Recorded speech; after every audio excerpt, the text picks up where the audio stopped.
9 రోజుల పాటు నాకు సూర్య సంబంధమైన దోషం ఉంది, చంద్ర సంబంధమైన దోషం ఉంది.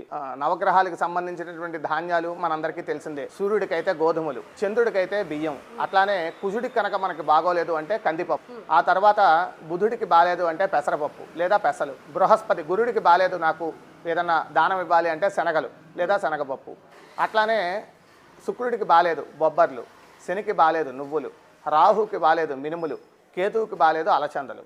ఈ 9 ధాన్యాలు కూడా ఒక్కొక్క రోజు ఒక్కొక్క ధాన్యాన్ని సంకల్పించుకుని ఈ ధాన్యంతో చేసినటువంటి ప్రసాదం ఏదైనా సరే మీ శక్తి కొలది, ఉదాహరణకి సూర్యుడికి అనుకోండి గోధుమ రవ్వతో చేసినటువంటి ప్రసాదం ఏదైనా స్వీట్ కానీ ఏదైనా తీసుకుని పంచిపెట్టండి. స్వామివారి మండపానికి వెళ్ళి స్వామికి నివేదన చేసిన తర్వాత అక్కడ ఉన్నటువంటి భక్తులందరికీ కూడా ఈ ప్రసాదాన్ని పంచిపెట్టండి. ఇది మరలా వచ్చే వినాయక చవితి వరకు గ్రహపీఠలు మిమ్మల్ని ఇబ్బంది పెట్టకుండా కాపాడేటువంటి సులువైన మార్గం.